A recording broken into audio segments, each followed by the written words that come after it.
আমরা দীর্ঘ 17 বছর অনেক কষ্টে ছিলাম, অনেক প্রহসনে, অনেক যন্ত্রণায় ছিলাম। মামলা হামলা, আমরা কোনো কথা বলতে পারি নাই, আমাদের স্বামীরা এলাকায় যেতে পারে নাই, দাঁড়াইতে পারি নাই। আমরা অনেক কষ্ট করেছি। 17 বছর আমরা কোনো কথা বলতে পারি নাই, ছেলে মেয়ে নিয়ে আমরা সঠিক কথা বলতে পারি নাই। আজকে তার আগমনে আমরা এখানে এসেছি।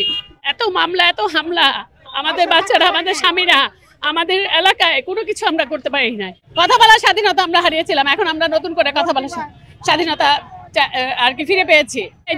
যেদিন ভোট ছিল, আমি যে আর কি বের হয়েছি, আমরা গুলিস্তান থেকে ফিরে এসেছি।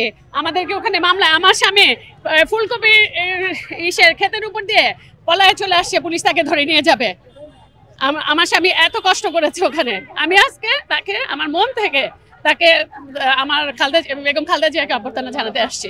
আমরা বিগত 17 বছর অনেক কষ্টে ছিলাম এবং রাজপথে ছিলাম, অনেক বাধা বিঘ্ন, অনেক কষ্ট, অনেক মামলা ধামলা, অনেক কিছু প্রতারিত হয়েছি। বিগত 4 মাসে অনেকটা ভালো লাগতেছে যে আমাদের মা উনি চিকিৎসার জন্য বাইরে গেছে।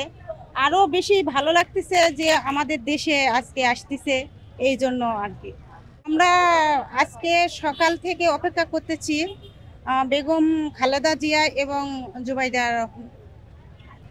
খুবই ভালো লাগতেছে। দীর্ঘ 17 বছর যেই ত্যাগ আমরা স্বীকার করছি এবং দেশের বেগম খালেদা জিয়া যে কষ্টটা পেয়েছে তার অবসান আজকে ঘটলো এবং আমরা খুব আনন্দিত, উৎসাহিত, যার কারণে ভোর 6টা থেকে আমরা এখানে অপেক্ষা করতেছি তার আগমন উপলক্ষে। এবং জুবাইদা রহমান আমাদের ভাবি, তার জন্য মন থেকেই দোয়া করেছি যেন সে সুস্থ এবং স্বাভাবিকভাবে আমাদের মাঝে ফিরে আসতেছে, এবং সেজন্য আমরা খুব মন থেকে তার জন্য দোয়া এবং ভালোবাসা রাখছি। খুব অসাধারণ একটা অনুভূতি, যা বলে বোঝানোর ক্ষমতা নেই। আমার খুব ভালো লাগছে উনি সুস্থ হয়ে দেশে ফিরছেন, এটা আসলে প্রচন্ড পরিমাণে ভালো লাগা কাজ করছে।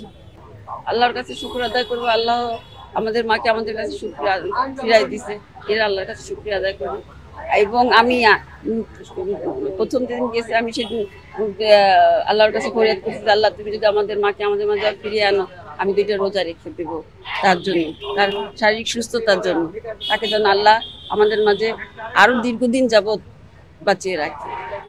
উনি যখন ওনার চিকিৎসার জন্য বিদেশে গেছেন, তখন আমাদের একদিকে ভালো লাগা ছিল যে আল্লাহ তাকে বিদেশে যাচ্ছে, তাকে পরিপূর্ণ সুস্থ করে নিয়ে এসে। আমাদের খুলনা মহানগর মহিলা দলে আমরা জায়গায় জায়গায় স্তরে স্তরে আমরা তার জন্য দমাসিল করছি, নামাজ পড়ে তার জন্য আল্লাহর কাছে ফরিয়াদ করছি, আল্লাহ তুমি আমাদের মাকে তোমার হেফাজতে দিয়ে দিলাম, তুমি তাকে পরিপূর্ণ সুস্থতা দান করে তুমি আবারও আমাদের মাঝে ফিরিয়ে আনো।